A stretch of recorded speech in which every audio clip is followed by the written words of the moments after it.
Assalamualaikum warahmatullahi wabarakatuh. Salam, Om Swastiastu, Namo Buddhaya, salam kebajikan, Rahayu, Rahayu, Rahayu. Para pemirsa News Patroli TV yang selalu setia mengikuti berita-berita kami. Kali ini kami menyajikan berita terkait legenda Dusun Telogo, Telaga Bidadari yang menjadi makam Belanda.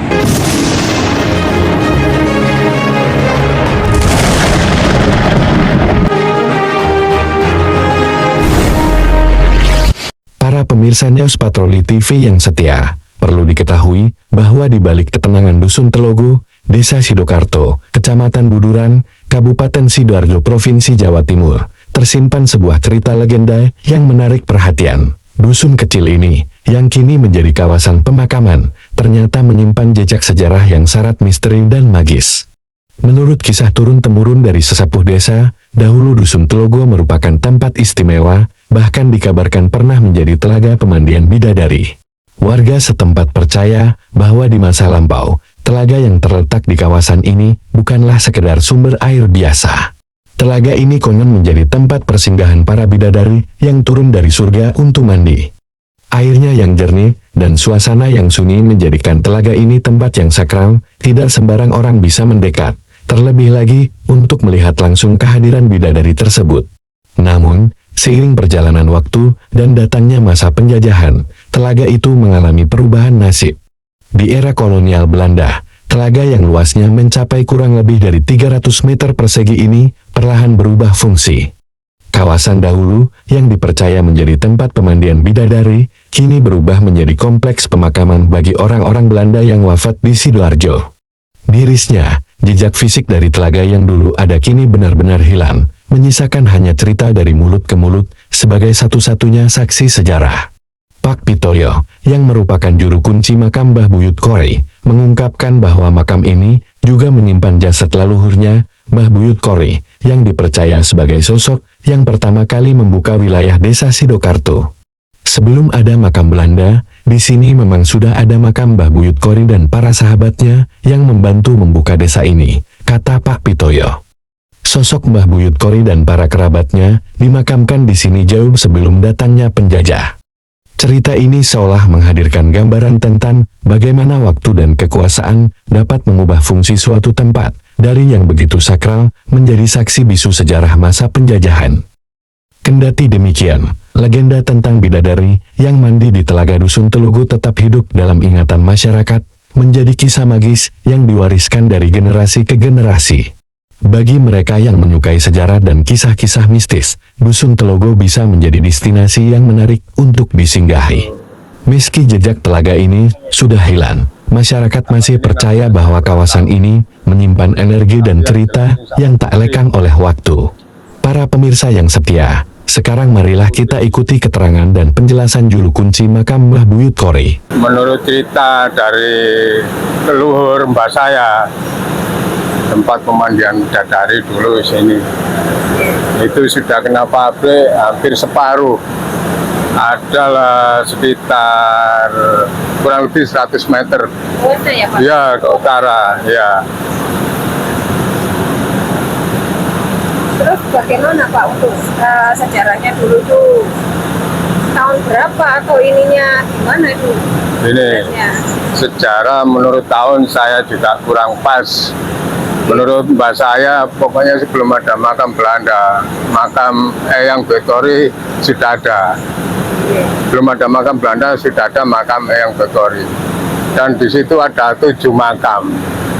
Ya, termasuk kerabatnya, sahabatnya dari Eyang Betori. Dan di sana itu ada makam Jawa juga, makam kuno. Yang itu yang bawa pohon sawo itu. Ya, itu yang arahnya ke barat ke timur itu. Ya. Ini termasuk ya juga makam kuno. Insya Allah paman dari Eyang Betori. Ini ya lampunya itu teropong. Ya, dibilang juga bapak desa katanya si leluhur. Dia kan ahli kori mintanya itu di sini tuh. Ya, yang satu itu Mbak Malang. Insya Allah asalnya dari Malang, termasuk sahabat dari Eyang Betori. Makamnya siapa ini? Ini insya Allah paman dari Bekori. Ini ya. Iya. Raden Aryo Tirto Agung namanya. Ya. Terus ini Pak, teman-teman Ya, ini termasuk dari kerabat yang Bekori, sahabat. Ya, sebagian kita yang ngerti, semuanya kurang paham ya. Ini makam Mbak Malang, insya Allah dari Malang. Ya, yang sana itu putri Mbak Korea Makya. Ya, yang di depan itu orang duduk itu Raden Kuludusu. Untuk saat ini banyak Pak peziarah dari mana, dari desa? Banyak Bu, banyak. Hari Kamis tuh malah banyak sampai malam dari luar desa sini. Ya. Bahkan Surabaya, Tanggulangin, Krian, Porong banyak yang sini. Surabaya ada yang di sini. Daerah Lakasan. dikasih kerudung ini makamnya siapa ini? Makam yang Bekori, ya itu sesepuh kita. Ya. Termasuk pohon ini ya juga pohon tua ini. Sudah Ini pohon apa ini Pak? Dipotong itu, mati itu karena kena ini, ada atapnya ini. Ini pohon apa namanya ini? Pohon Tanjung Pak. Oh, pohon tadi. Ya yang sana itu yang tumbang itu berumur 200-an tahun. Pohon kepo itu. Itu roboh sendiri ya? Roboh sendiri sebelum hari raya kemarin, kurang 1 hari. Iya. Iya. Ini bisa diceritakan awal mulanya Mbak siapa nih? Mbak Khori. Oh, ini bisa dimakamkan di sini gimana Pak? Ceritanya. Itu cerita dari kakek saya. Ya waktu kakek saya merawat itu sudah ada ini makam. Cerita dari kakek itu di sesepuh luar sini, desa sini. Tuh. Cerita pemakaman waktu mbak saya nggak tahu. Tapi cerita dari mbak saya itu memang ini makam sesepuh yang Bekori. Ya. Sesepuh desa Telogos, Stokerto, Kecamatan Buduran.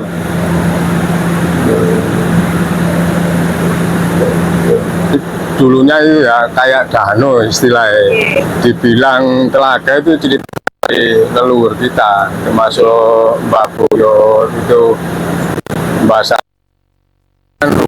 aku itu. Nah, sampai situ masuk situ telaganya, nah masuk ke pabrik itu kira-kira 100 meter.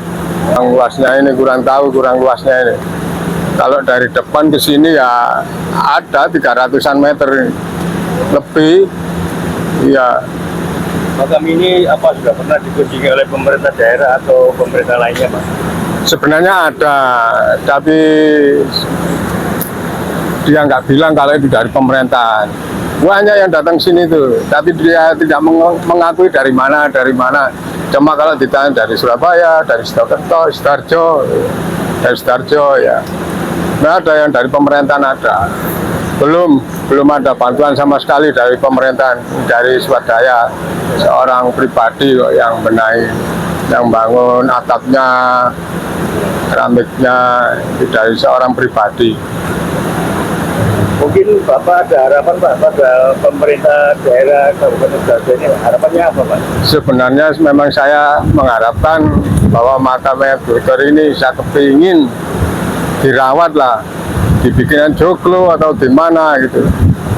Ya, karena banyak yang datang di luar daerah yang ziarah itu, apalagi hari Kamis, sore, malam itu banyak. Para pemirsa, begitulah keterangan dan penjelasan Bapak Petoyo selaku juru kunci makam Mbah Buyut Kori. Dengan berakhirnya penjelasan dari juru kunci, maka berakhir pula sajian berita dari kami terkait sejarah dan cerita Telogo serta makam Mbah Buyut Kori yang terletak di Dusun Telogo, Desa Sidokarto, Kecamatan Buduran, Kabupaten Sidoarjo, Provinsi Jawa Timur. Jangan lupa ikuti terus berita-berita terbaru dari channel kami News Patroli TV, dan jangan lupa like, subscribe, komen, dan share video ini. Sekian, dan terima kasih. Assalamualaikum warahmatullahi wabarakatuh. Salam jas merah, jangan melupakan sejarah.